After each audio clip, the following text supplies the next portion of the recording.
Well, good evening, everyone, and welcome to the second in this new series of RSC Chilterns and Middlesex Section's Humphrey Davy lecture, which is combined this time as an RSC public lecture. And it's fantastic to see a full house here tonight, a reflection, I'm sure, on the expertise of our speaker. Now, tonight's distinguished guest is Helen Sharman, best known, of course, for her as being the first British astronaut. And following her PhD at Birkbeck, she first worked as a materials scientist and then as a chemist for Mars, most appropriately, of course. As a chocolate lover, I gather, she wanted to explore the flavours and tastes and scents of alpine chocolate. What a lovely job to have. But in 1989, she responded to a radio advertisement, Astronaut wanted or required, no experience needed. And this led to her being chosen ahead of almost 13,000 other applicants to fly on the Anglo-Soviet Juno mission on the Soyuz spacecraft to the Mir space station, where she was for almost 8 days. Her tasks at that time included photographing the British Isles, medical and agricultural tests, and a radio hookup with British schoolchildren. In fact, I first got to know Helen a little while after that when I was working here with the RSC, and I co-authored a book, and here it is, in which Helen very generously agreed to provide the beautiful photographs that embellished the book. Thank you. Now, since her epic voyage, Helen has not returned to space, but has continued a great deal with her educational interests, especially her SpaceLink program on learning through space. She may say something about that, I don't know. But on a lighter note, perhaps, and with apologies to Helen, some of you may remember that she was chosen to light the flame at the 1991 World Student Games in Sheffield, where on live international television she tripped, running on the infield of the Don Valley Stadium. But undaunted, she carried on and continued to light the flame, a testament to her tenacity and, if you'll excuse the pun, her get up and go. However, she was awarded the OBE in 1992 for her pioneering efforts in space. She's currently part of the senior management team for the Faculty of Science, Engineering and Computing at Kingston University, and she oversees a range of specialist facilities and laboratories for teaching and research activity. So with that, I'd like to introduce Helen to give her talk, Space, the Ups and Downs of Modern Exploration. I think we can all look forward to a fascinating evening. Helen.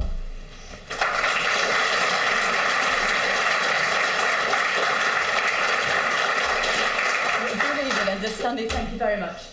I accepted Stanley's invitation to give this talk over a year ago, well before some of the more recent real successes, real high-profile media successes of spaceflight happened. I mean, recently, very recently, we've discovered where Beagle 2 actually landed on Mars.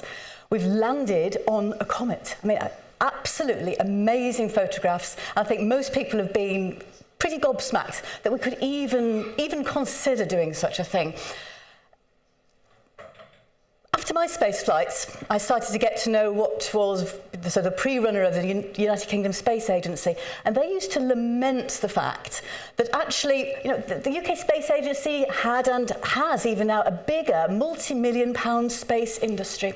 Huge amounts of activities going on, but it very rarely makes the headlines because it's human spaceflight that tended to get all of those headlines. Human spaceflight that gets people interested. It's actually, what is it like? What does it feel like in space that people seem to want to know about? And yet, as I started to prepare for this talk tonight, I was thinking, you know, what has really been in the news about human spaceflight recently. We seem to have been doing the same old things. We're going into space, we're going to a space station, whereas the non-human spaceflight stuff, landing on a comet, going to Mars, that's pretty cool and exciting now. So I wondered, has human spaceflight really lost its way? Now, later on tonight, I'm going to introduce you to some of my colleagues from Kingston University who have developed and brought along what you can see here, a rocket. They are going to fire this rocket.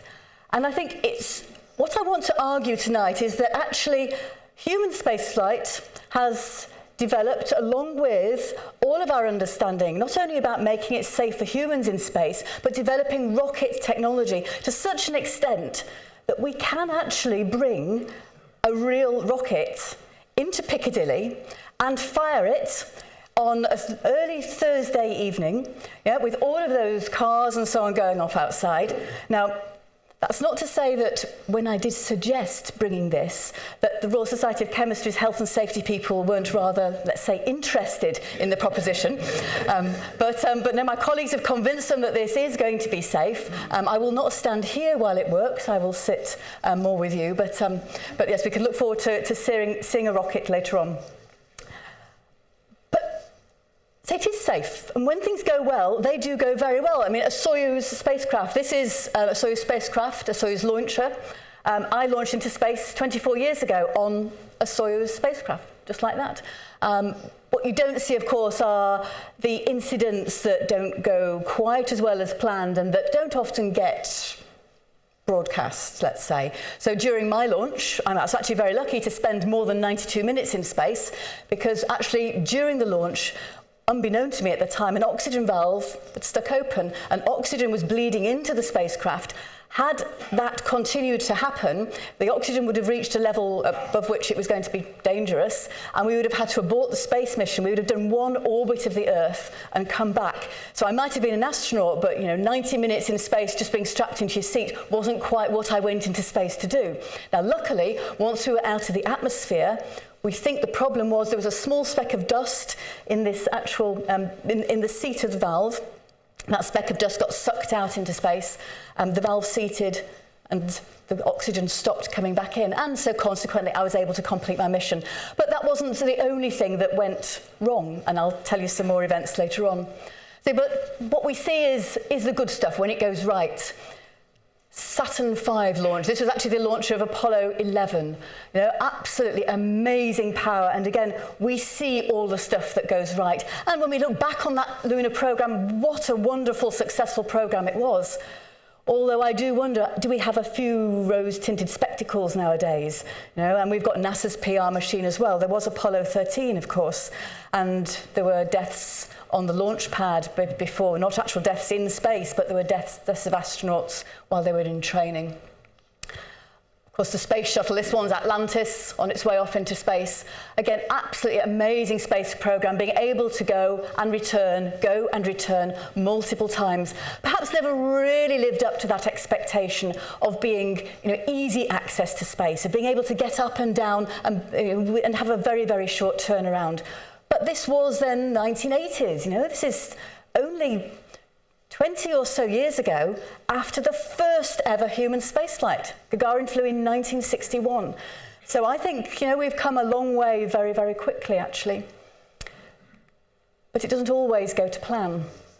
This one is a huge explosion. This is actually one of the Orbital Science Corporation, now Orbital ATK, they've recently merged with another company, exploding with over 2 tons of equipment on board. It was on its way to the International Space Station.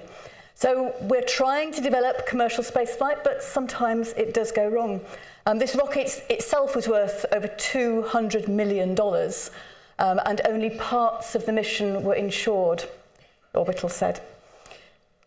Sometimes things go wrong in a more perhaps less spectacular or more beautiful fashion. This is a Trident, one of the submarine-based intercontinental ballistic missiles.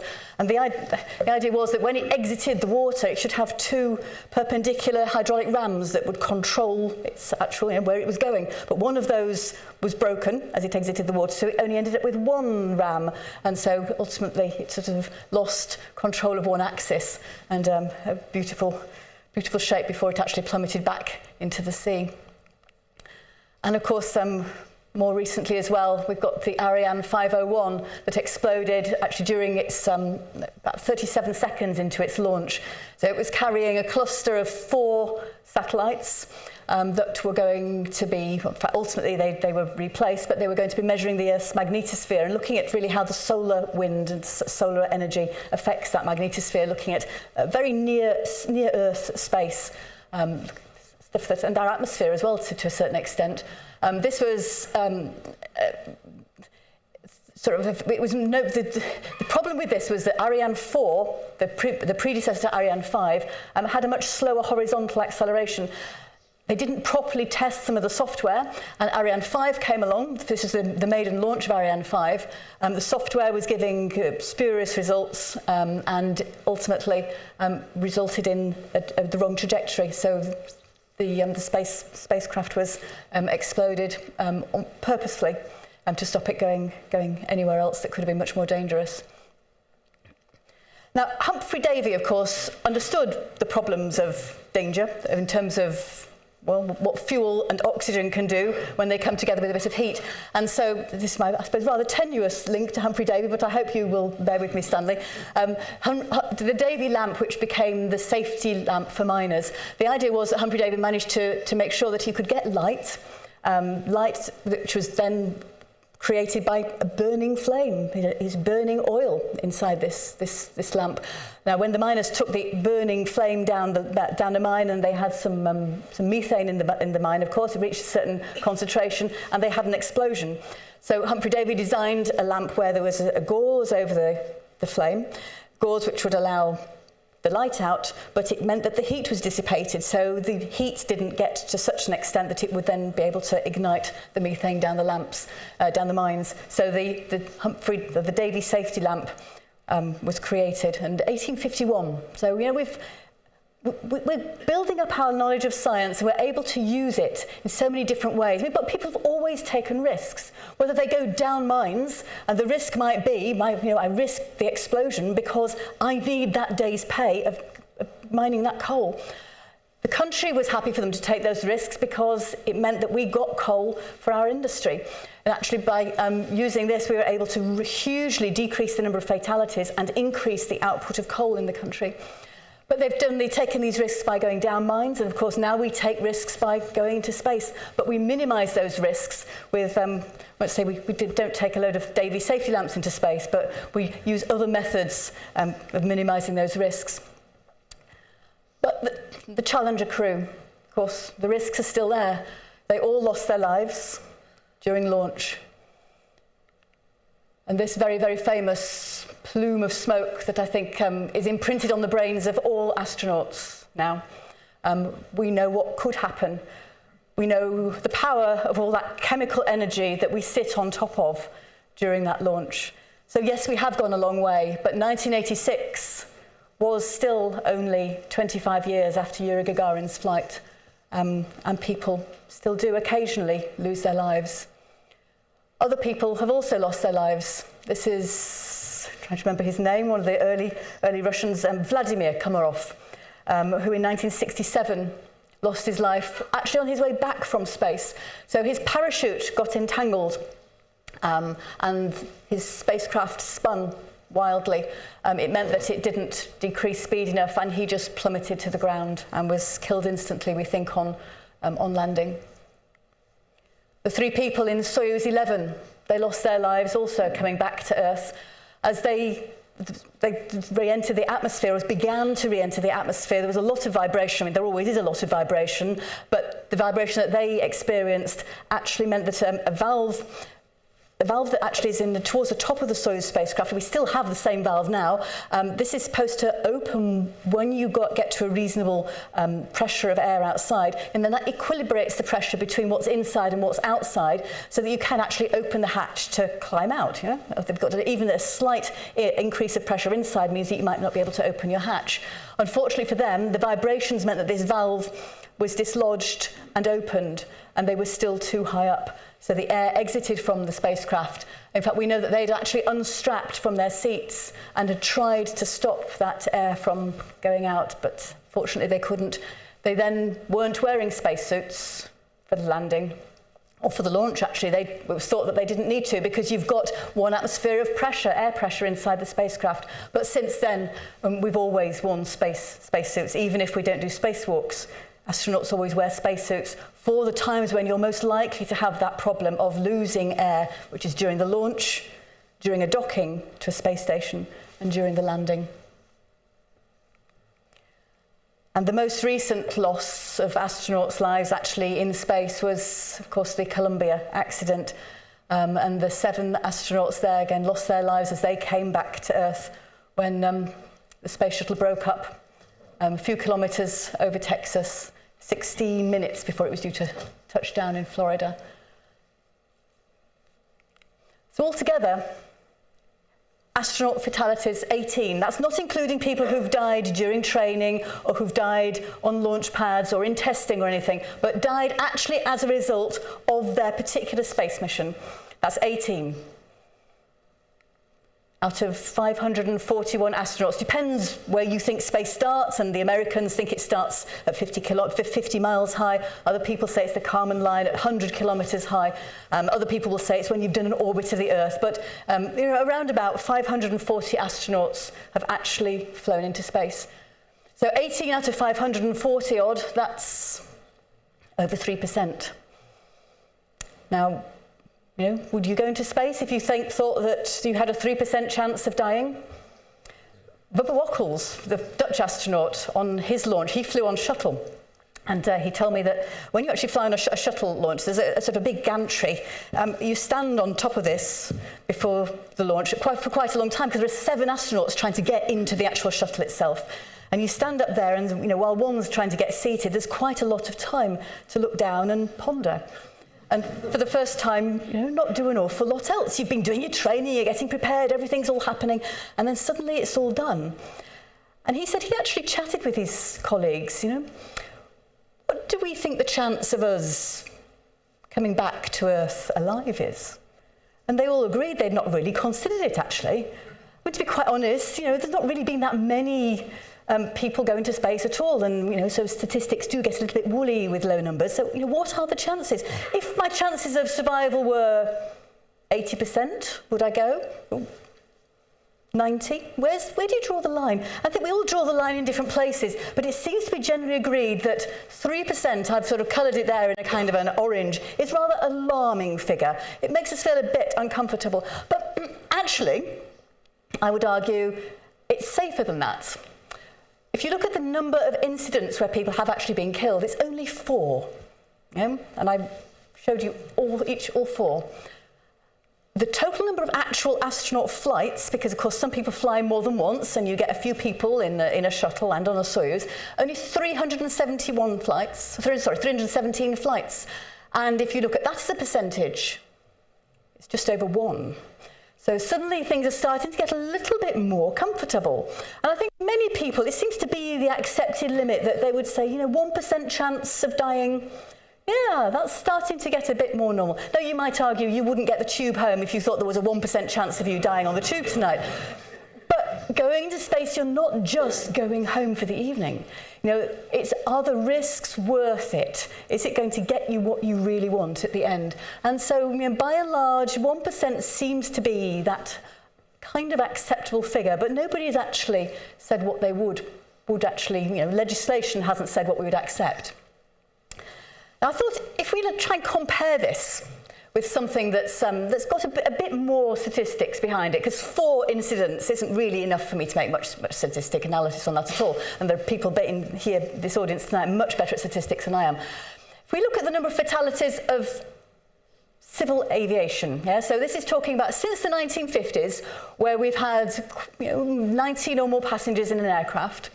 Now, remember the Wright brothers flew in 1903, so we're already talking 50 years or so after the beginning of air flight. But now we're starting to get to a stage where we've got quite a few flights going. We get a bit of an increase in the number of fatalities in the 1970s, 1980s, but by the time we get to the end of the 1990s, it's really starting to come down. The number of flights is increasing, but the number of fatalities is dropping. So I thought, let's have a look at that particular time now, when we've, it seems like perhaps we've gotten over the beginnings, the tests, and we're getting into a time when we can be much more comfortable, much more secure. The statistics are much more understandable. Let's look at those last few years. So between 1998 and 2007, if we look at the fatalities per million hours of actual flight in the air, the standard airlines that we all go on holiday, there's 4 fatalities, just over 4 per million flight hours. So that's pretty much what we all subject ourselves to. And we would probably, most of us argue that seems to be, apart from the odd one or two who I know are scared of flying, but we do tend to think that seems to be a reasonable kind of figure. Well, we don't think about it as a figure, but we seem to accept it. Commuter airlines that are standard schedule, but they're commuter airlines, that goes up to almost 11 fatalities. Now, a big increase there. Perhaps that's to do with, I wondered, it's not so much that they're commuter airlines per se, I mean, they're still scheduled, aren't they? But perhaps we're getting the same number of, we're getting more flights, but fewer flight hours, because commuter airlines, you tend to perhaps you're only up in the air for 30 minutes or so. If we now look at the commuter planes, so these are non-scheduled, so where you would book something on demand, we've got another slight increase. So perhaps then the dangers are to do, some of the hazards perhaps are to do with the fact that you're not going into space or into the air quite so often. It's not planned in the same way. If you look at private flights, more general aviation, a huge jump. So it's the fact that it's not scheduled, there's not legislation, the fact that you're going up and down, it's this up and down, It's not so much the time that you're in the air that's dangerous, it's the going up and it's the coming down.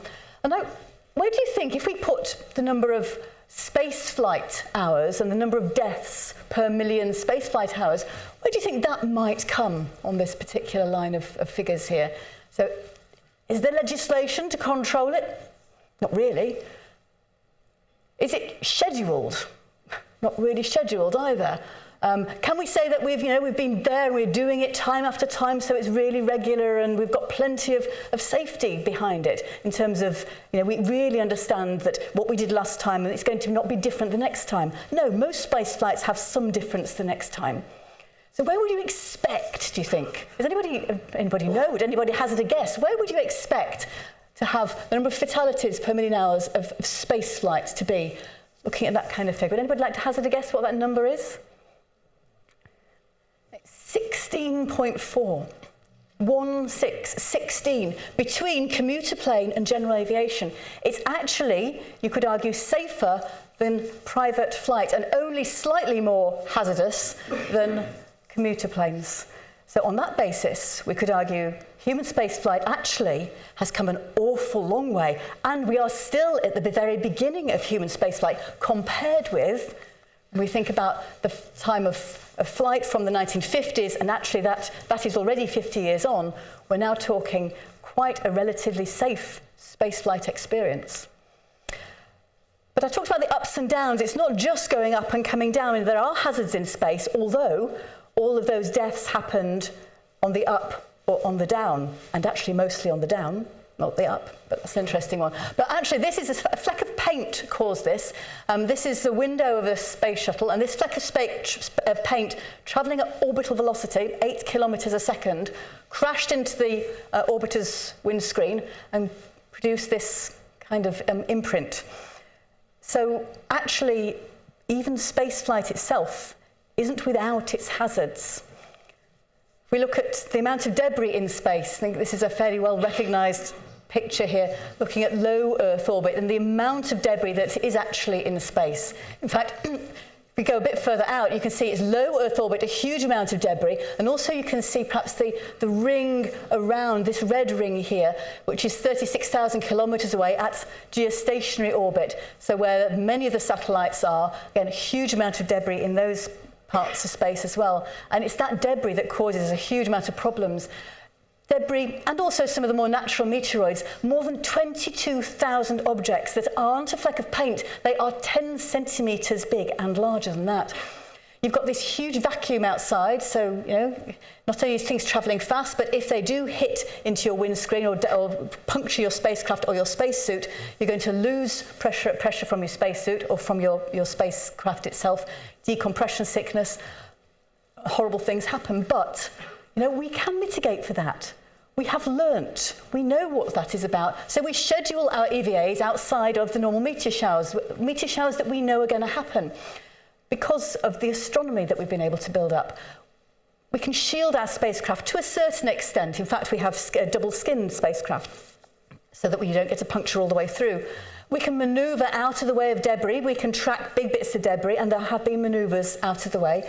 And of course, we select people and train them to cope with this kind of situation. There's the radiation that's out there. We can cope with it to a certain extent, but you get much less shielding by the Earth's magnetic environment the further out into space you go. And the chances of cataracts in later life and cancer is important. We wear dosimeters in space, all astronauts do, so that we can check at least what we've been through, and then hopefully that will help future astronauts. But we shield the spacecraft. We know when there are going to be solar flares, when there's going to be more radiation, so we can be alert to that.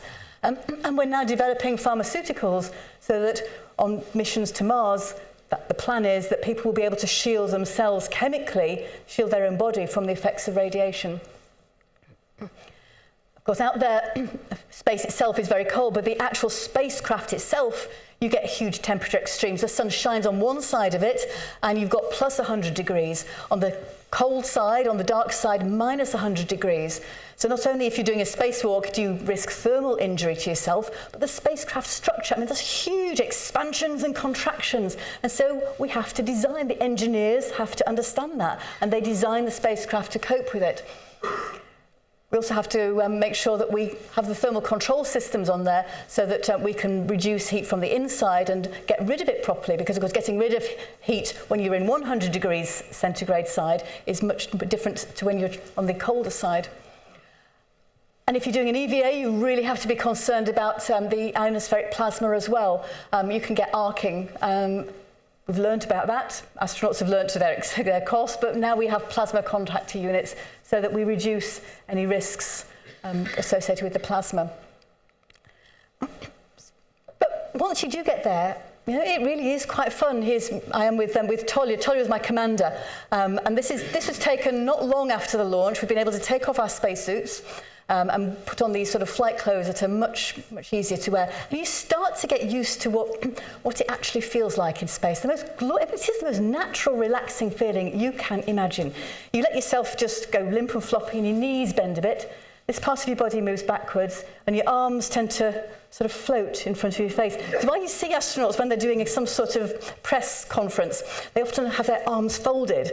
Their shoulders might be up a little bit, but their arms are folded, and they're told to do that because it stops them from looking a bit like sort of weird people, it's rather relaxing. But it is natural and relaxing. You so quickly get used to it. It doesn't take long at all. It's so easy. It's too easy, one could argue. It's actually coming back that is physically more demanding. The downsides, though, apart from, you can just float and enjoy it, but you can see already how fat and puffy my face has become there. I'm older now, so I've lost a bit of flesh in my face, but even so, quite puffed up. And it doesn't take long before your body starts to react to feeling weightless. And you might enjoy floating, but what's happening inside your body doesn't feel actually quite so nice. And we put on a smile for the cameras quite often because it's uncomfortable.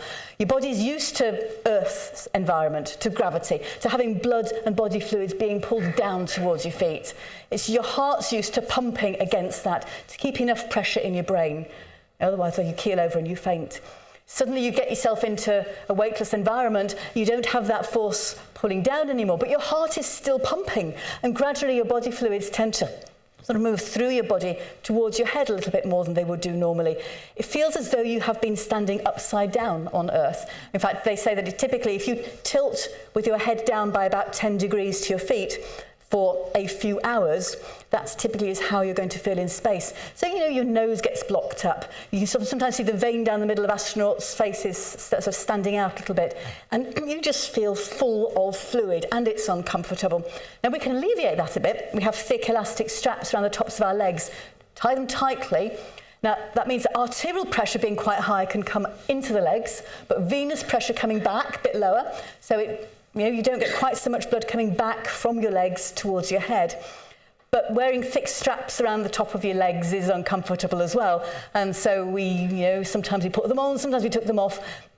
It takes about 2 days for your brain to adjust, work out that there's too much fluid around the brain cells, and then your brain tells your kidneys to excrete about 2 litres of urine, more than you would do normally.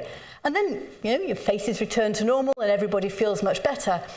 But you've not just lost water, of course, you've lost a whole load of body chemicals. So that's why we tend to track the calcium, because we're losing bone mass. We track the potassium in our blood. For some of my experiments was looking at the blood of the other astronauts and looking at how we were adapting to spaceflight, because we tend to lose potassium from the muscles as well. So it was one of the reasons, but not the only one, why we tend to get muscle loss when we're in space. The other problem of being in space is that there's no convection. So it's really rather noisy. And if you do nothing about it, actually, you could quite happily just sort of float around, and you don't realise how much we use these normal processes on Earth. We're all sitting here, you're sitting, I'm standing, but relatively still, and we're able to breathe without thinking about it. The warm, moist air that we breathe out, well, it rises away from us. We do push it out a bit, but the convection currents take the warm air up and we bring cooler, fresher air towards our faces. If you do nothing about it in space, you breathe out and you breathe in and you breathe out and you breathe in. There's no warmth. No, well, the warmth is there, but the fact that it's any warmer doesn't mean to say that it's any less dense. Warm air does not rise if you're in a weightless environment. So you don't get convection. So you sort of hang around, float around in a still environment, and you're going to actually end up suffocating in your own breath. So we have to circulate the air with fans. So we do, we basically blow air around the spacecraft, and so they bring fresh air towards your face, take away the stale air with the carbon dioxide. We can mop the carbon dioxide up. Very, very basic chemistry, but it still works, same as submarine chemistry. Sort of canisters of lithium hydroxide, they absorb carbon dioxide quite nicely. So the air's blown through those, taken away the carbon dioxide, and it brings fresh oxygen towards our faces. But it's that lack of convection that means we can do things like making protein crystals that you can grow on Earth, but you can only grow usually quite small. You can grow protein crystals much better in space. You can grow them much bigger in space because of this lack of convection. Because when you try to grow a protein crystal on Earth, even if you don't have temperature differences, let's say that you can seed that somehow with a chemical, and then you gradually can, you've got your protein dissolved in the solution, in the solute, you manage to start to crystallize that, and as you crystallize it, the molecules of the protein come out of solution. And as they come out of solution, because they're making that bit of the solution a little bit less dense. It's very marginal, but it's enough to create convection currents in your protein solution. And that means that all these little molecules of protein, large molecules compared to some other inorganic crystals, but they're sliding over each other. The bonds between molecules of protein when they're forming crystals are really quite weak, and so they tend to get messed up. So you can make protein crystals quite small on Earth, but take those same proteins into space. You can grow those protein crystals much bigger in space because you don't get that convection current set up in your solution as you're trying to grow your crystal. Of course, this was some of the experiments that I did take into space, but Stanley mentioned some of the agricultural experiments. I've got a laser pointer here. I've got some potato roots. So we are looking, even then we were looking at long-term space missions. Can we actually grow our own food in space? Got some chlorophyll-containing plants in this particular box here, and some seeds in canisters. Soviets were very keen to know how seeds germinate in different magnetic environments by putting strong magnets in different parts around these seeds and as they germinated. A whole range of different experiments. I mean, this is actually a more modern plant, but a basil plant that I found on the NASA website with these beautiful sort of balls of water as it's being watered, let's say, and they're stuck to the leaves. But it's actually those balls of water. I mean, fluid physics, really important science, and something that we can study really well in space. This is a drop of water with little bits of air bubbles inside. I mean, normally we'd tend to see it the way around, of air with drops of water in. Here we've got water with little bubbles of air inside, and that water droplet is spinning round an axis, which is why, of course, the air bubbles are all in one particular plane there. This is Alex Gerst on the International Space Station last year, a German, a European astronaut, and he's installing a microscope for a cell sensing experiment. A very typical view of sort of inside a space station. Stuff attached to walls, things sort of tend to float, it's all a bit messy. But I'm just showing you these as a range of the kind of things that astronauts are doing, and we're constantly sort of exploring these boundaries of science now, pushing forward and making not only future space missions safer, but understanding the science for things on Earth as well. One of the things that I'm really keen to do is to grow different metal crystals and make alloys. An alloy of lead and aluminium would be something that will be so useful for things like bearings. You make that on Earth where you can sort of mix the metals together, but quite quickly as you cool it, the lead tends to sink to the bottom and the aluminium tends to come to the top. But you could make that kind of alloy in space. The only thing that's stopping us doing this, so these are just crystals, you can see big crystals that have been made on the left here in weightlessness with a smaller crystal made under 1G environment. But it's not just the crystals, it's the actual alloy mixtures. The thing that's stopping us from doing this big time is the cost of getting into space. It's the cost of actually getting up there. The access to space has to be made much more cheaply to allow us to do the kind of things that we know we can do. So we still need to develop this kind of rocket technology and to make us be able to come back down to Earth safely as well. Earth observation, not just for the science, although you can see plankton and you can monitor the amount of salt in different areas of the world, but for fun as well. Actually amazing, amazing views. I won't dwell on this because you've all seen pictures from space, but this is actually the United Kingdom here. I took this picture where west is actually to the top of the view. This is the way I took it with Ireland here. The sun's reflecting off the sea, but that's Ireland. This is the southwestern bit of Wales, and here's Cornwall going into Devon. So we talked a bit about oxygen and carbon dioxide, but it's those general consumables that we've also learned about in space. Well, as we get people in space for longer and longer, when people have spent over a year in space, and so we know about the kind of food that we need to keep people healthy for a long time. Talia and I have opened a tin of fish here. So eating it feels entirely normal because it's that peristaltic action of the muscles squeezing the food through your gut that really makes it move around. You don't rely on gravity for that. I've tied my fork onto the table with a piece of string. And dust, dust, we don't think about it, but I sneezed 20 times an hour in space because the dust doesn't settle. And so just basic stuff like that, we filter the dust out. Getting rid of heat, again, is another big problem.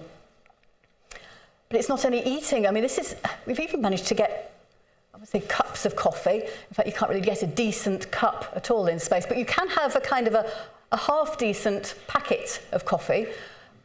And this is dry coffee in the bottom of the packet. You pump in hot water, shake it up a bit, and then you open a spout on the top, and you just squeeze the coffee out into your mouth. It's half decent. I know the Italian astronaut took up a coffee maker, didn't she, recently? And so hopefully they have got something a bit more decent than the one we had. But actually, it's this picture as well. This canister here is the lithium perchlorate canister. So I didn't mention about getting more oxygen. You need to have lots of different ways of getting oxygen. Lithium perchlorate, of course, lots of oxygen bound up as part of the chemical there. You put that into a machine which punctures the canister, and as you've just fanned moist air from the space station through that canister, chemical reaction then just releases that oxygen, generally quite safely, although there was a fire on board the Mir space station due to that particular canister actually catching fire. In fact, one of my colleagues, Reinhold Ewald, who I did my training with, he was on board the Mir space station when that happened.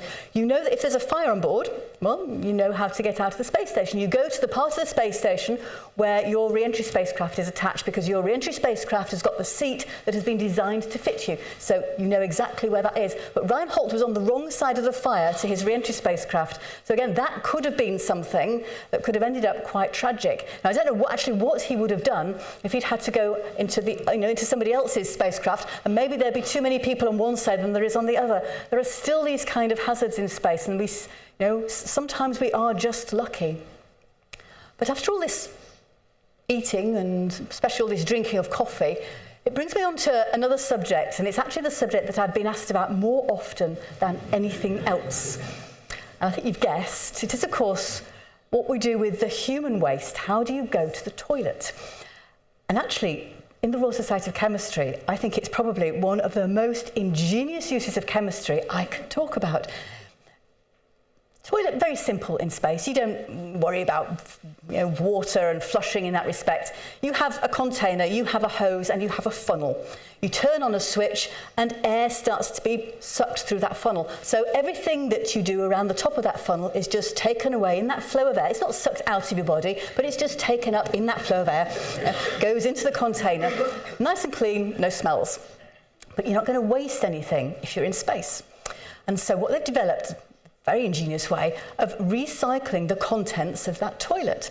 The filters, there's heat exchangers, there's reverse osmosis, and finally silver ions. But they do create water from that toilet that is actually clean enough to drink.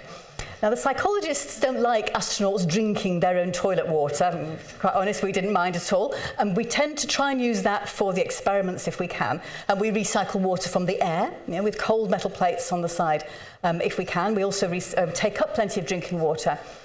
So if you don't actually need it for drinking, of course, water is very useful, because water, H2O, we're using up quite a bit of this oxygen.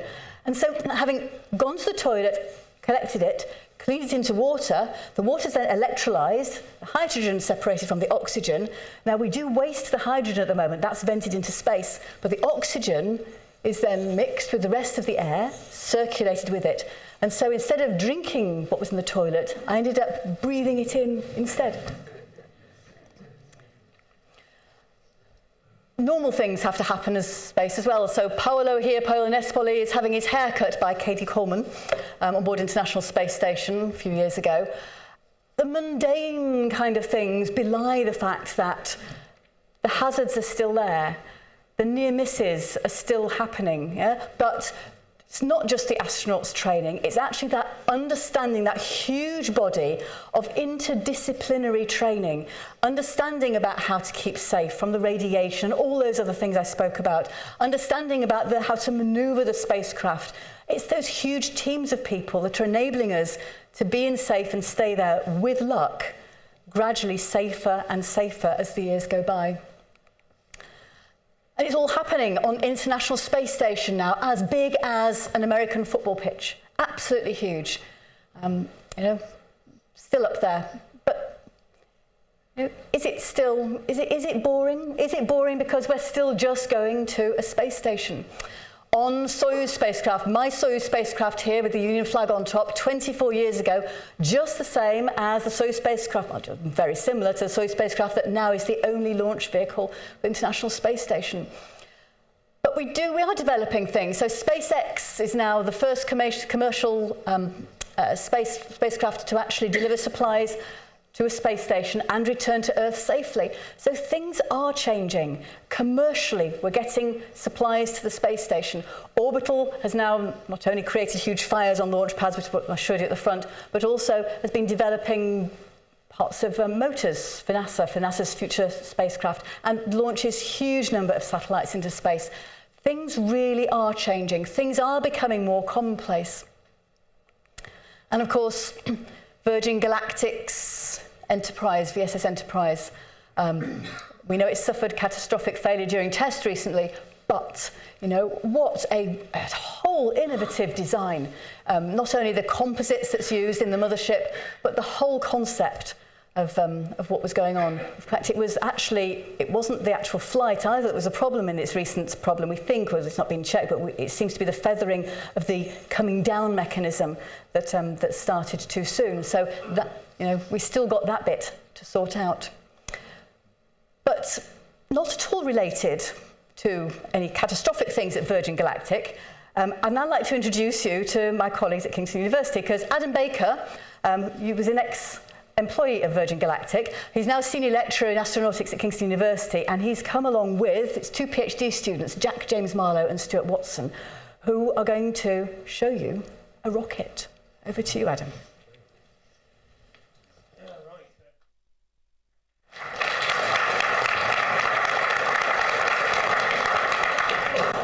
So thank you very much for inviting me along, thanks to my students who are disrobing, re-robing over there. Like Helen, I studied materials science at university, went on to do a PhD. While doing that PhD, I fell in with a bad crowd of people who were interested in rockets, and I spent far too much of my PhD time building rocket engines in the lab instead. After finishing, I went on to spend a lot of my early career working for Surrey Satellite Technology, SSTL. Some of you may have heard of them. They're very, very good at building satellites about the size of a washing machine and putting them up into orbit very regularly. So I worked with them for a while, was then hired by Virgin Galactic to go and work on their launch system, actually for small satellites rather than people, so a very different thing that they're still working on. And then from there I went to work for Kingston. And one of the other things I do is I run a small rocket company in the hopes that one day we may be launching our own small satellites, if not from this country, then certainly on our own rocket launchers, possibly using engines like this one.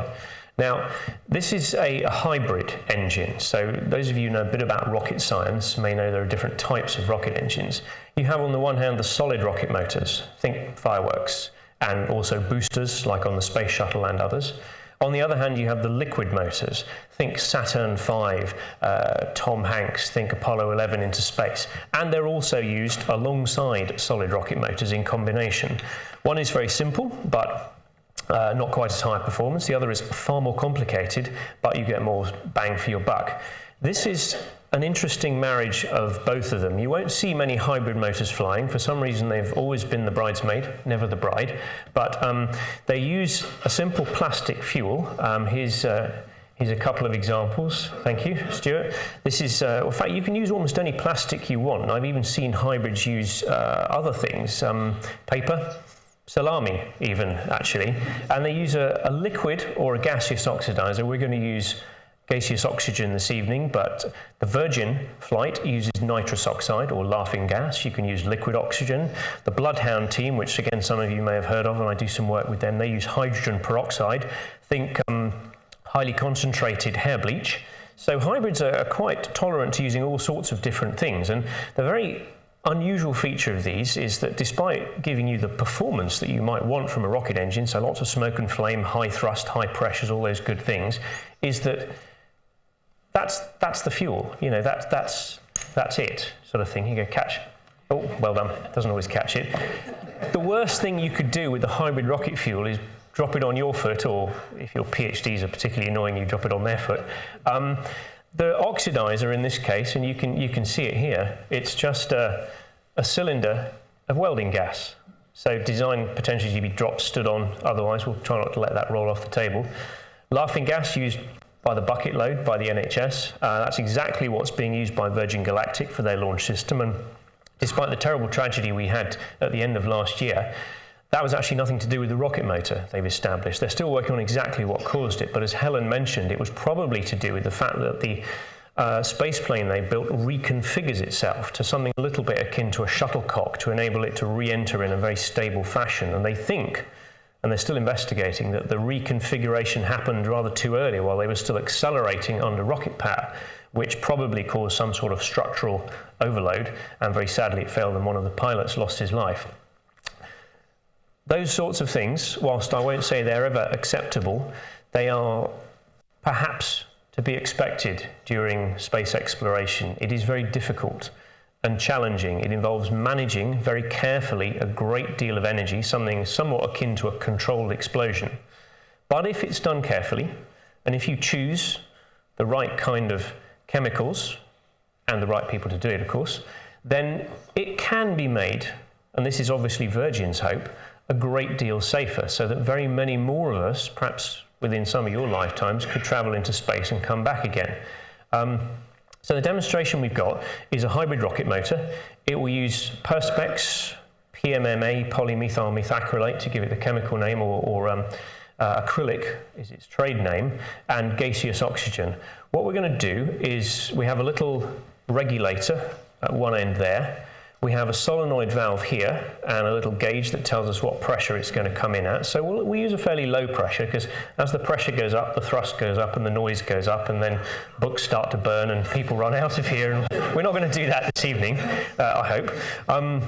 We're going to let a little bit of flow of oxygen through there first of all. So in fact, what I'll do is I'll unplug the igniter, just so we can check the flow of oxygen. Do you chaps want to do that? So Jack's put the key in, he'll turn that on, and there's a little light that comes on to say the system's energized. We're actually powering the igniter off and the valve off a small battery there. So do you want to check the flow? Yeah, you might be able to hear that. There's a little flow of oxygen coming through there. So that sounds good. We don't want too much flow. The way this works is a bit like a candle. It burns in the same way that a candle evaporates candle wax, and the flame, if you look closely, sits a little bit off the surface of the candle. Although it's harder to see in this case, the flame sits inside this, slightly off the surface of the plastic fuel, and it's the heat of burning that evaporates a bit of fuel that then mixes with the incoming oxygen and burns. But of course, you need a source of ignition, like all good fires need. How do we do that? And this is the really neat part of this. It's not unique to hybrids, but this was come up with by a company called Hypertech in America, where they actually use a very high voltage spark. So there's about 8,000 volts produced by one of these boxes, very low current, so it's quite harmless. But 8,000 volts in a small flow of oxygen actually starts burning plastic insulation on two wires that are in there. So you get a spark, some insulation, and it burns very rapidly and produces just enough heat to start evaporating the surface of this. Of course, as soon as you get evaporated plastic mixing with incoming oxygen, you've got oxidizer, you've got fuel, you've got heat and a source of ignition. Bob's your uncle. There goes the chemistry. And very rapidly, we hope, doesn't always quite go to plan, so, cross your fingers. Very rapidly, we hope you'll see ignition, and we then are able to control the flow of gas there. It's then accelerated, massaged, squeezed, accelerated through a nozzle and out into the open air, where you'll see a little jet of flame. And depending on how we control the flow of oxygen, you'll see that vary a bit. And then the particularly neat thing, you can't do this with a solid motor. We can simply turn it off by closing that valve. Now you can do that with a liquid motor, but you have to mix two liquids in very precise quantities, and you don't have to do that with a hybrid.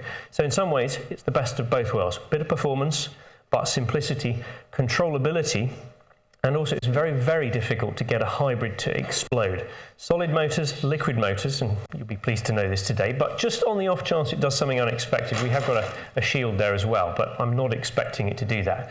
So hybrid motors, controllable, about as safe as you can make a rocket motor, and that's on a small scale, very definitely safe, and a very good demonstration of rocket science. So let's see if we can get this going. We plug the igniter back in. Jack's got the key and he'll turn that on to make the system live now. So we'll do a quick countdown in this case of 5, 4, 3, 2, 1, go. You can see it starting to light there, and eventually the whole fuel grain will light up. And there you go. Now, we'll let it run for a second and we'll show you how to stop it. Oh, there you go, just like that. We'll set it up for another one? Yeah. So I'll pass the unused fuel stick around while they set it up, because we might as well light it again while you're all here, and we'll pass his one we burnt earlier around. Blue Peter liked to say that, I think. And with just a quick replacement of the igniter, another wire with some fresh plastic insulation on it to get it going, we'll pop that back inside the nozzle end there, into the fuel grain, and providing not too much of the fuel grain has been burnt, it should be good for another ignition again. Eventually you'll get to the point where if you keep on burning and burning and burning, you'll think, well, eventually we'll run out of fuel. And what then happens is you don't get a plume of flame coming out sideways, it just depressurizes the whole thing, and the flame goes out. You think, well, that couldn't be a better way of actually stopping a rocket motor that's gone a bit too far. How are we doing, guys? Yep. So, do you want to do the countdown this time? 5, 4, 3, 2, 1. Whoa, that was a bit exciting. Good. So, countdown, 3, 2, 1, off. And off again.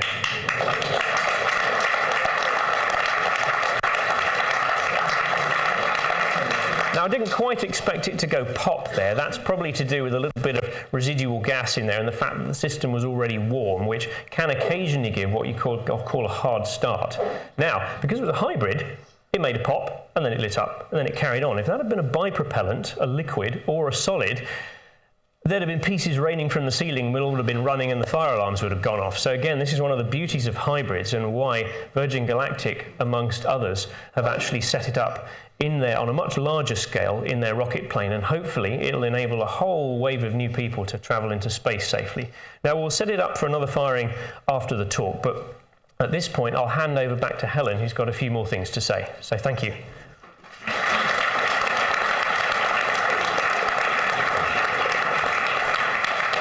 Adam, Jack and Stuart, thank you very much for that. And I'm fairly certain that must be the first rocket in Piccadilly. So wonderful. Well done.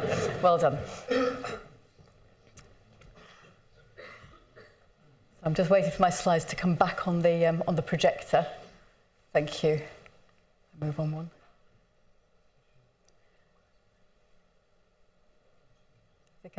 Lovely, thank you. So I wanted to talk a little bit more about the future, because Adam has managed to make, well, not on his own, I'm sure, but has contributed to making this actual, access to space. We need to get it more, cheaper, greener, more environmentally friendly, but also more efficient, so that we can get up and down much, much more easily. The Chinese are developing their own space station. This is an artist's impression of what it'll look like in 2020, and I don't doubt that they will have completed it in 2020. It's not even started yet, but the Chinese have done huge, huge things very, very quickly. 60 tons of orbital complex this will be in 2020 when it's finished. The Chinese have already stated their desire to go to the moon, and I think we've got a race on.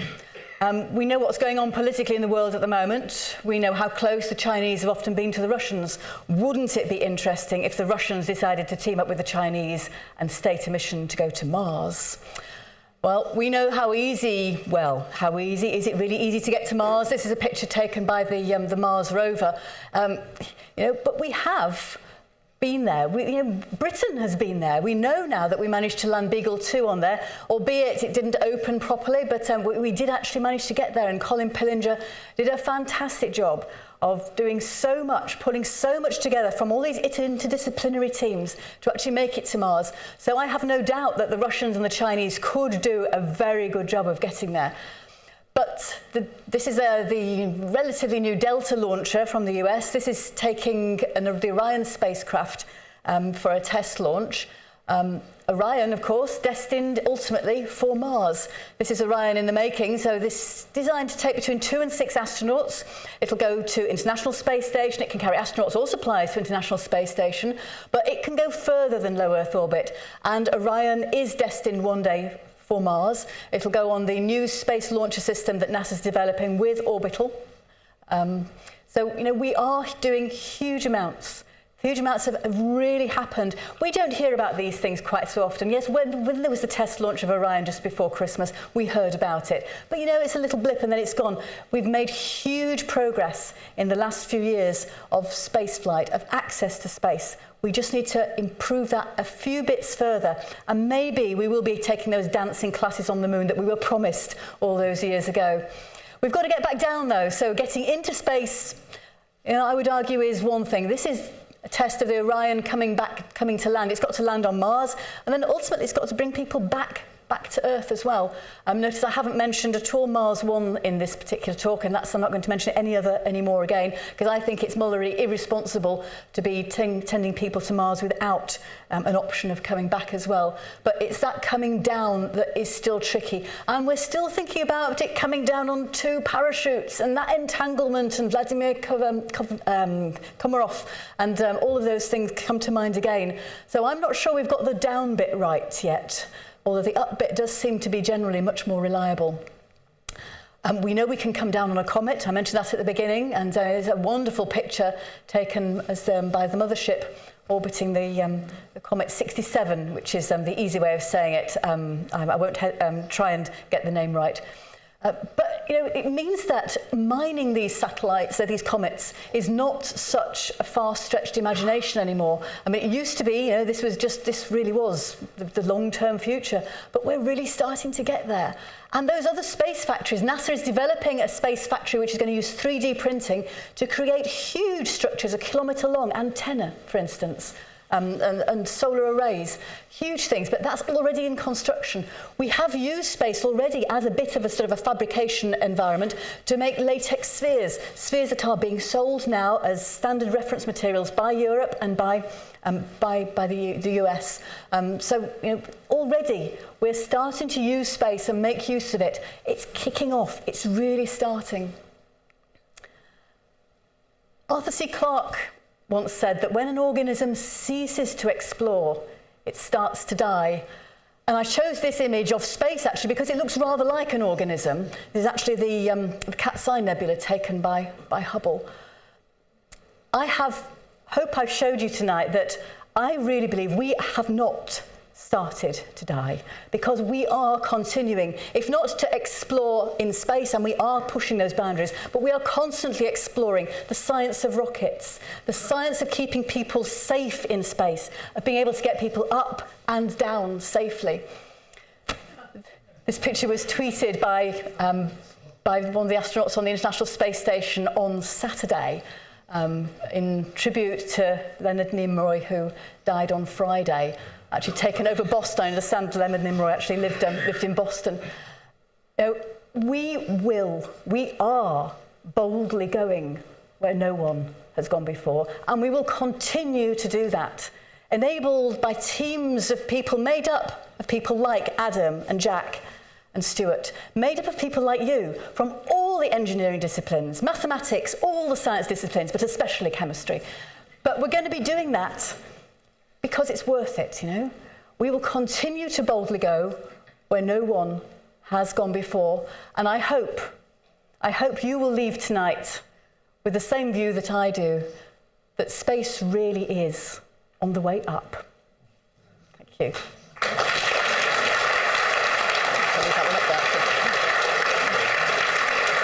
can stay here for questions. That's fine.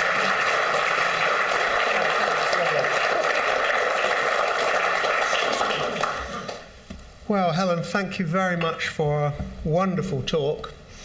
You've taken us very much up and down on a roller coaster from,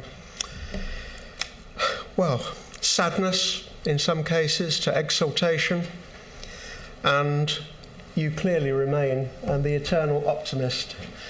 Wonderful. Okay, well, I'm sure there's going to be lots of questions, so we're open to the floor now. Yeah, so there should be some roving mics somewhere. This is one at the back there. Yes. I got this because I'm at the back. Thank you very much indeed for that frontline experience talk. It was really very interesting.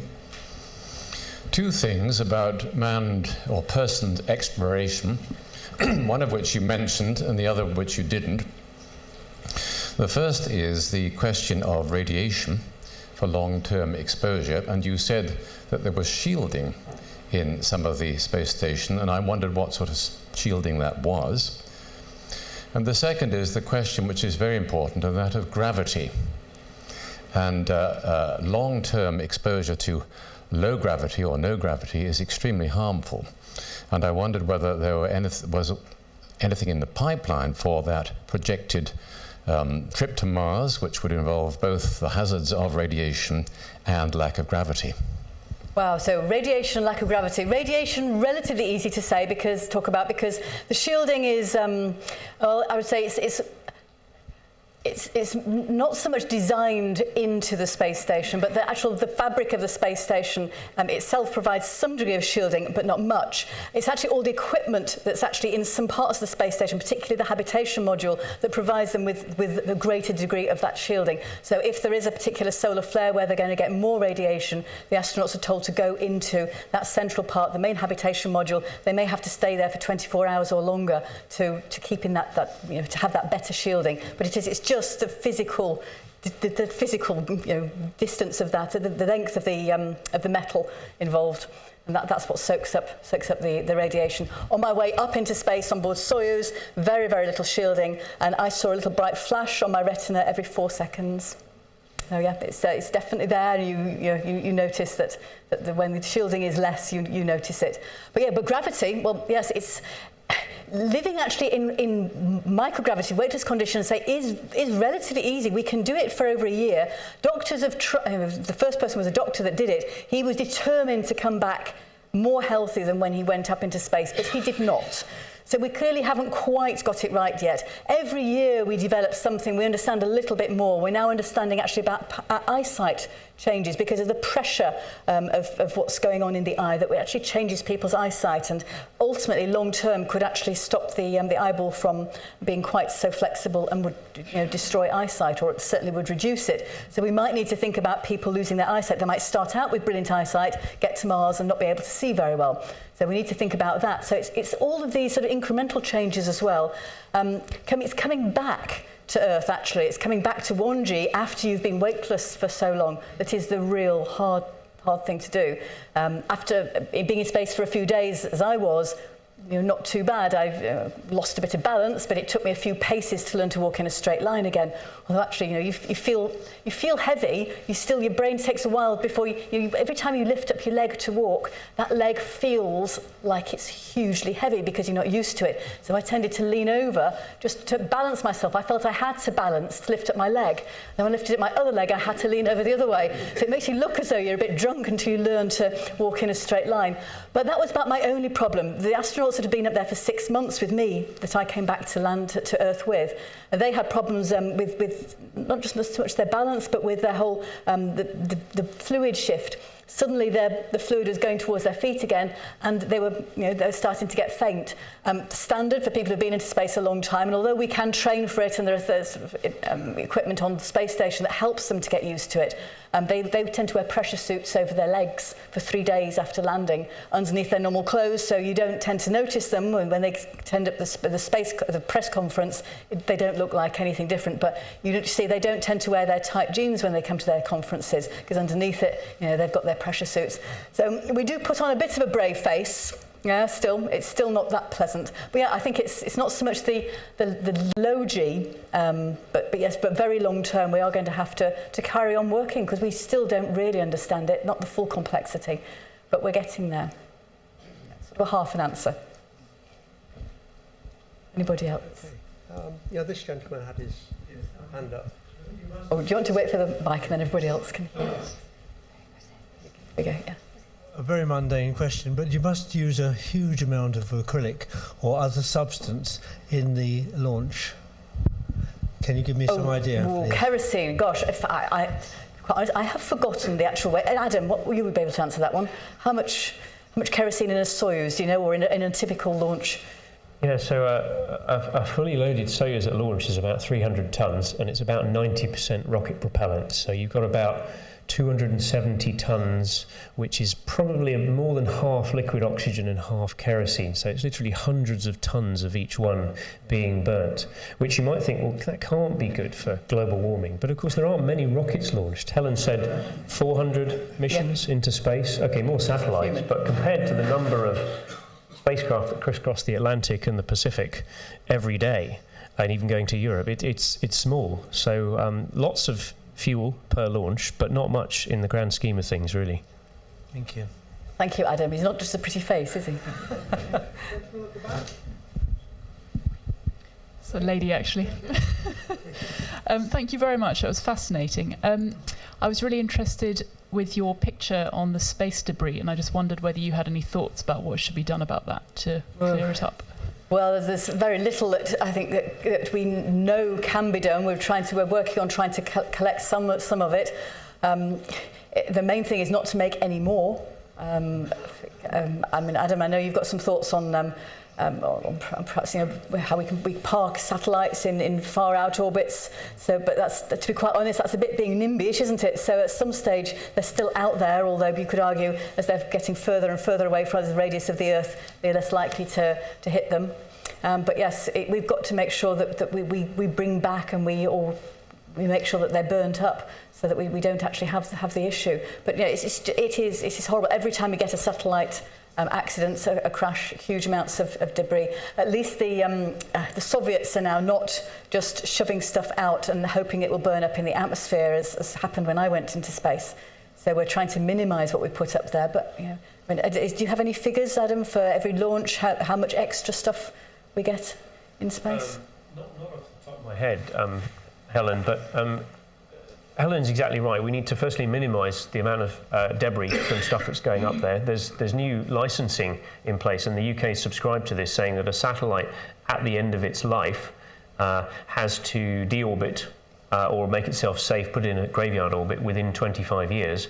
And there are a lot of researchers trying to work out how do we actually bring down satellites that are there and out of control. So Envisat, which I think recently re-entered, didn't it? I think it did. It was about 12 tons of satellite, so double-decker bus size, and had gone beyond the end of its life, was tumbling. They couldn't control it, they couldn't communicate with it, and there's a lot of work gone into trying to build harpoons that would fire into satellites that allow them to be reeled back in and parked somewhere out of the way. And other people are thinking of things like solar sails and tethers and things like that to try and bring satellites back down to Earth. So there's a lot of thought being put into it to try and make sure that we don't lose access to some of the most widely used orbits, the sort of the hot real estate of space, if you will. Yes, I think it's the satellites. It's great to do this, but you know, we've got all that, the bits, those little bits, 10 centimetres and bigger, and so even that little fleck of paint that made that that impact on the orbiter's windscreen, it's everywhere up there. On my bedroom window, it wasn't such a big impact, but there was a small stain on the window, and I questioned the astronauts up there and said, "Oh yeah, that arrived a couple of days ago." No, we don't know how much stuff there is out there, and some of it's going in the same direction, you hope, as your spacecraft, so therefore your relative velocity is quite small. But if it's coming towards you at 8 kilometres, 70 kilometres a second, the energy goes up as a square of the velocity. Huge energies, small bits. So we've really got to try and work on that and develop ways of getting more stuff back. But yes, it's a very good question. Do you have any ideas yourself how we might go about it? No, I'll think about it.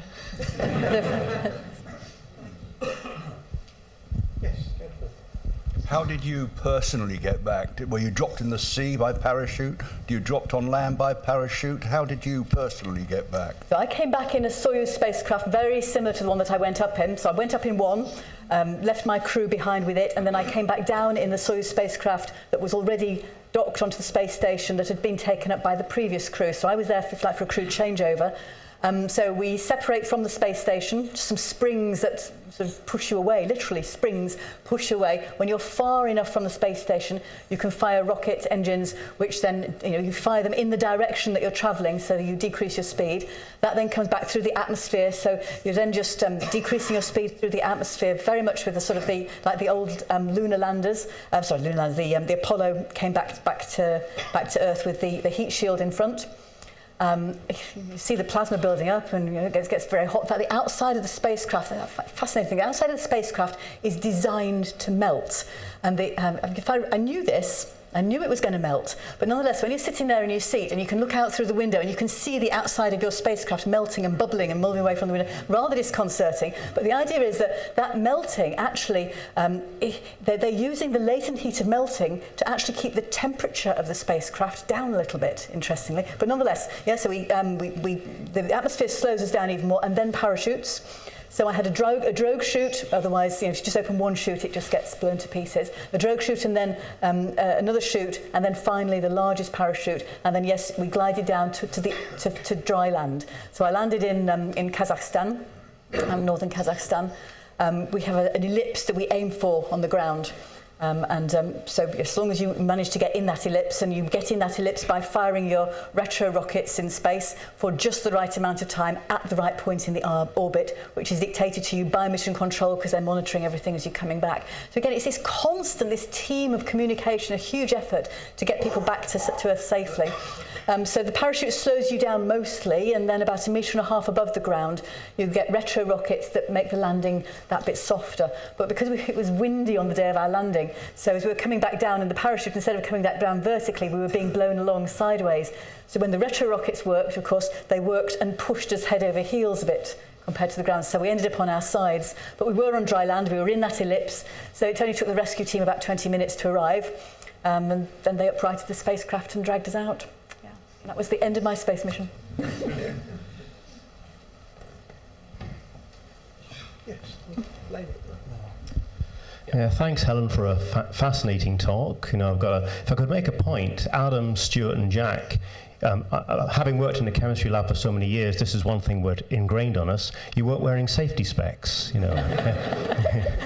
You know, we'd have been asked to leave our lab if we did that, you know, so it shows how confident you were nothing would go wrong. Well, not just confident, but actually, to be quite honest, they didn't really need to wear the lab coats, but we thought it would look quite good for the show. Yeah. But yeah, it's... And also, I'd like to ask a couple of points. First of all, you mentioned about how your body fluids, passages of them change in 0G, so therefore getting a cold, or especially the flu, that must be a lot more uncomfortable, I would think, up in 0G. And I imagine once you got bugs, if things would go around, the whole crew would go down, so that could be an issue, especially on a long-haul flight to Mars. Secondly, a question about protein crystallization. You know, does 0G, I mean, have you done an experiment where you've compared the crystal structures of something done in 0G and also done on 1G here on Earth? Is there any slight perturbations of 0G that causes denaturation? I mean, are the crystal structures identical? Well, the proteins first. It seems that the proteins that are grown in space are not only bigger, but there are fewer of the sort of lattice deformities. So they tend to be much purer. So you don't get the holes in the lattices. You don't get bits where the proteins have interacted in a way other than the way that you would absolutely want them to be. And so they're not perfect, but they're a little bit nearer to perfection than the crystals that are grown on Earth. So yeah, they tend to be much better. So of course you bring that back down, you use them for X-ray diffraction. We understand much more about what's going on in those crystal lattices. And then your first point was about colds and flu and bugs. Yes, you're absolutely right. And in fact, one of the reasons why we have 2 weeks of quarantine before the launch, so we don't go with colds. We don't take colds up into space. We tend to be still selected. Astronauts are still selected because they generally tend to be healthy. They've got good immune systems. My body was wiped in alcohol before I flew. So we're trying to minimise the risk of all sorts of things going up there. But still, I mean, there was a kind of a slime along some of the walls of the space station where it hadn't been ventilated properly. So we do get stuff up there, microorganisms that we don't want to take. And yes, with more people that are flying, especially if they're not going to go through a quarantine first, we do run a much bigger risk. The Mars people, I'm sure, will be quarantined before they go. Yeah, but you're right. It's the medicals, so that people... The tests that astronauts go through, you do really have to be able to want to be an astronaut to go through all these tests. So one of the things they do is they look at the sinuses. And in fact, 3 months before my launch, we had final medicals, and I'd just had a cold, and I was told that one of my sinuses was slightly blocked. So the doctors said, well, we can't risk it not unblocking properly, even though it's probably just a standard cold and it'll unblock within a week, but we're not going to risk that. So we're going to unblock it for you now. I said, oh, how are you going to do that? And they said, don't worry, we've got a bit of cocaine here. That'll anaesthetise it nicely enough. So they dabbed the cocaine water solution at my nose, at my nostril, and they sucked my sinuses out. And yes, my nostril was nicely anaesthetised, but they didn't anaesthetise the roots of my teeth. So I still remember going through that particular part of the medical, and still my sinuses aren't quite as they were before I was sucked out, let's say. But yeah, it's, they really do go to pains to make sure that you're not going to get congestion in space. I'm going to ask you a question. You cited one of the problems for the future as being the cost of space travel and the need to reduce those costs. How do you see those costs being reduced? I think it'll be reduced because we'll go more frequently, because of the commercial aspect of it. There's we now have the business need there. There's that driver. We know that we have people who are wanting to go into space who can afford even the quite large sums of money. I mean, I can't afford to sign up for Virgin Galactic flights, but there are many people who can. So I think it'll be that increased frequency. I think that will also be helped by this renewed political push. So I can see now a race to Mars coming on. I really can, and that's going to give us a really big kickstart, to put a rocket up the bottoms of NASA and the European Space Agency, but it really will get them interested in making sure that Orion gets there before the Chinese and the Russians go to Mars. But I think it's that sort of that combination. It's people like Adam working on the rocket technology, and it's making sure that we get more stuff up there. So it's not just the frequency, but we can take up more stuff in any one particular launch. And Adam, I mean, access to space is really a big thing of yours. Would you like to add anything to that? Okay, you pressed my button, Helen, so I will stand up and mention this one. So space is done in two ways, one of which is with people and one of which is with robots. Now, Helen's experienced, she's one of the few people who's experienced the people side. Because human life is seen as something incredibly precious these days, and you could argue that's why we have a big emphasis on health and safety. The person's comment on glasses is exactly right, and the reason we didn't wear them is we're very happy with the safety of this, although it still did make a pop. But we have a society where we try and protect human life almost at all costs. And it's probably for that reason that we may not see a mission to Mars in our lifetime, sad to say. We want to go to Mars very much, but we don't want to pay the price that we would put on guaranteeing the safety of the astronauts or cosmonauts or taikonauts who are going there. And hence Mars One, is that a good idea or not? So the cost of putting people in space, because it is difficult and always will be so and involves a lot of energy, is going to remain very high, despite, I think, the best efforts of Virgin Galactic. And they are really only going up and coming down. They're doing the easy bit. They're getting the altitude. They're not going to orbital velocity. It's going to require a lot of energy, and then taking all that energy away again. Helen said the coming back thing is remarkably difficult. It's harder than getting there in the first place. So for people to go into space and for people to go to Mars and beyond, I think is always going to be probably very expensive. My view, and I used to be keen on going to Mars, I used to dream about it sometimes, is actually the way we've got to do it is with robots and spacecraft. And that might be quite saddening for some of you who think actually it's all about people going there, because it's the human factor that makes it interesting, and maybe that's why Mars One is of such interest, sort of reality show in space. But we have incredible technology to make it seem like we're almost there, even though we aren't, and we're not taking that risk on board. Could you imagine what it would have taken for astronauts to go out to Rosetta and take that incredible selfie that we saw Rosetta take? That mission only cost $1 billion, 1.2 billion euros. Brian Cox thinks that's remarkably good value. I'm inclined to agree with him when you consider all the things we've learnt from it. But to do that with people would be in the tens of billions. So my argument would be, to make space travel affordable, let's not overdo the people going there. Let's put more robots up there. Because if your robot breaks or the launcher fails, well, it's unfortunate, but you build another one. If you lose a Helen or if you lose a Tim Peake, that's disastrous. People and the general public and the politicians behind them won't accept that sort of thing. So whilst I'm not saying forget human space flight, I think we can do so much more with robots. And one thing we're incredibly good at is building very, very cheap small satellites in this country. The size of a washing machine, the size of a box not much bigger than that rocket motor. And we put those up, not enough. We should launch them more often. Make sure they're gotten rid of at the end of their lives. We don't want to clutter up space. But actually, we should be putting them up as regularly as we can. And one of the things we lack in this country is the rockets to do that. So whilst I won't go into that now, you can talk to me about it afterwards. We need our own rockets in the UK. We haven't had them for 50 years. We have the know-how, the enthusiasm, and some quite important backers who say, actually, rockets are what we want. But let's keep them small, and let's do what we're really good at.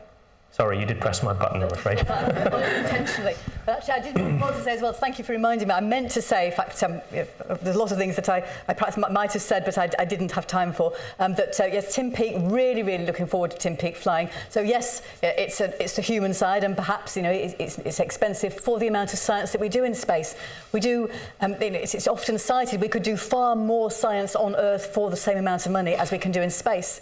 But my argument against that is that we're doing other things, we're pushing forward the boundaries in other ways by going into space. We're doing science that we just could not do on Earth. Not only will Tim Peake fly, he's destined to go on the 20th of November, put the date in your diaries, 20th of November this year, but in September, Sarah Brightman will fly. Yeah, so we're going to have two Brits, quite different types of missions, quite different backgrounds, flying in the same year. So, I agree with Adam, but also how exciting this is going to be for the UK this year. We've had the Philae Lander, we've had Beagle 2, and we're going to have 2 astronauts this year. So, we're doing good at the moment.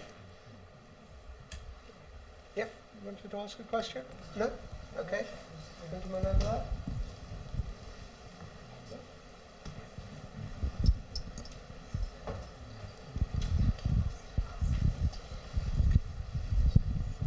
Thank you. I'm reminded of my first science lesson at school back in about 1956. They were talking, the teacher was talking about rockets going up and maybe satellites. Can I ask you what your thoughts are on how we inspire the next generation into science in general and space particularly? And what a very good question. And we've been trying, haven't we, for many years. STEM subjects is the buzzword, isn't it? Science, technology, engineering, maths. Possibly with C and computing as well now. I think space has got that buzz. I have never been to a school, and I go to many schools even now, I have never been to a school where people aren't enthused by just thinking about what is it like in space. And I can talk to even quite young people for as long as they care to listen for, which can be more than an hour, and they don't normally sit for that long. And you just tell them what it's like in space. And actually, while they think it's just about, wow, isn't this fantastic, they're learning electrolysis, as we spoke about tonight. They're learning all of Newton's laws. They're learning absolutely everything. I'm patron of SpaceLink Learning Foundation. Stanley mentioned this at the beginning. And SpaceLink has developed 9 lesson plans for primary and secondary age children, validated by Sheffield Hallam University's Centre for Science Education. So teachers who don't feel comfortable either with science at all, because we know many primary teachers aren't science qualified, but they're expected to teach it. And secondary teachers who perhaps would like to have a bit more confidence, or certainly don't quite understand the space bit, but they can use the material from space. We can use all sorts of information, just build it into their standard curriculum lessons. Space clubs, all of that kind of stuff, fantastic. Kingston University's in the middle of running a Saturday engineering club. We've themed it around Tim Peake's mission. In fact, Adam's been there talking to students about rockets, unsurprisingly. I was there talking to them about what it's like in space. Tim Peake Skyped in from training in Moscow. Huge amounts of stuff that these students are learning. These are Year 10 students, and they have come along on Saturday mornings quite willingly, basically to learn more about engineering. In fact, this Saturday they're going to be starting work on some nutrition and chemistry-based experiments. So we sort of rather loosely engineering, but we thought we couldn't possibly miss out chemistry totally from their education. So yeah, it's there. Space has got to be there, very, very high up.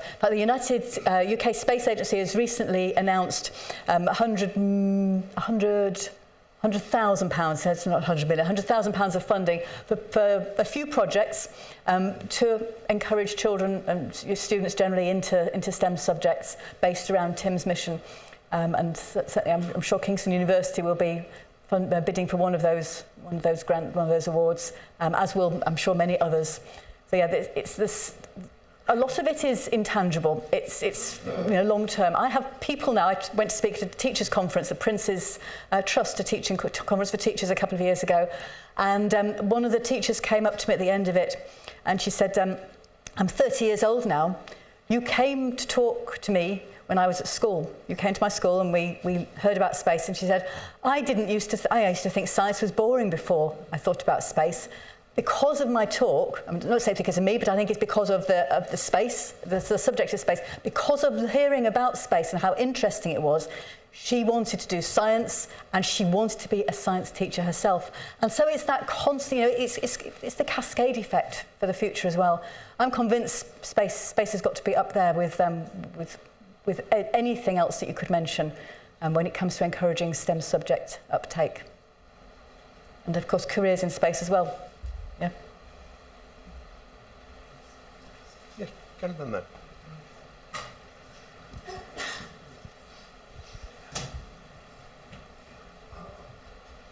Helen, I'm a bit concerned about the longer-term consequences to people's long-term health of space travel, because you've already alluded to the eye problems, which may be irreversible, but have there been any figures on say, whether there's an increase in the incidence of cancers in astronauts, or whether their progeny have had a higher level of birth defects?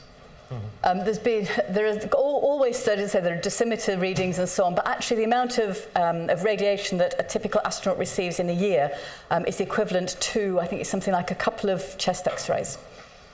So actually, in the vast scheme of things, compared to the normal population, that's current astronauts. Now, when we then go to Mars and we get more radiation, that's going to increase, and we really don't know what those effects are going to be. But we can simulate those. We've got an idea about radiation levels and what they do to people. But a sustained low-dose radiation, we don't really understand what that is. So, yeah, it is one of the biggest concerns, I think, is radiation long-term. So it might not be safe. So it might not be safe. Yeah, perhaps we need to develop those pharmaceuticals. We need to develop the spacesuits. We need to develop better shielding for spacecraft. But that's all happening. You know, there's so much body of understanding. We're working on it. But yeah, right now there's a lot of work still to be done. Time for one more question. Yeah, you were first. What makes the Russians so unique that they're the only ones that can launch craft to the International Space Station? Yeah, so very, very interesting, isn't it? So we've got an International Space Station, but we've only got a Soyuz spacecraft that can get there now. Soyuz is hugely reliable, but it's very old. You know, I flew on it.